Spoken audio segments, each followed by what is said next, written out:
রাশেদ, আমার কথা শুনতে পাচ্ছেন? স্যার শুনতে পাচ্ছি।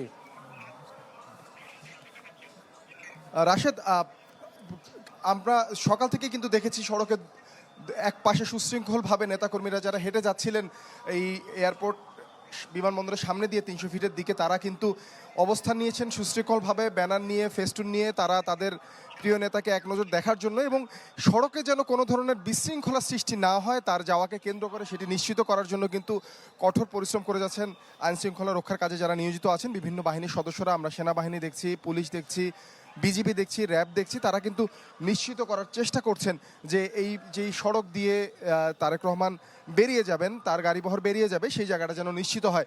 একটু আগে কিন্তু এখানে যারা অপেক্ষা করছেন তারা কিন্তু প্রতি মুহূর্তের খবর রাখছেন, কারণ গণমাধ্যমে যেই বিষয়গুলো দেখাচ্ছে তারা অধীর আগ্রহে অপেক্ষা করছেন, সময়ে সময়ে আপডেট নিচ্ছেন আসলে কোন পর্যায়ে আছেন, কোন জায়গায় আছেন। মূলত হাসি মুখে তারেক রহমান দীর্ঘ ১৭ বছরের বেশি সময় পর ঢাকার মাটিতে হেঁটে এয়ারপোর্ট দিয়ে বের হচ্ছেন। এটি কিন্তু দীর্ঘদিনের অপেক্ষার একটা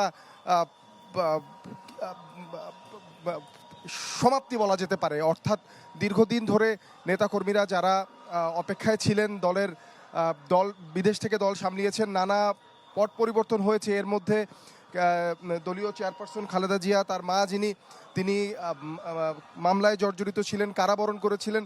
দলের হাল কিন্তু তিনি ধরেছিলেন। সেজন্য দলের তৃণমূল থেকে শুরু করে কেন্দ্রের নেতাকর্মী সবার কাছে কিন্তু তারেক রহমানের অন্যরকম একটা আবেদন আছে। সেই আবেদন আজকে তাদের বহিঃপ্রকাশ তারা দেখাতে এসেছেন।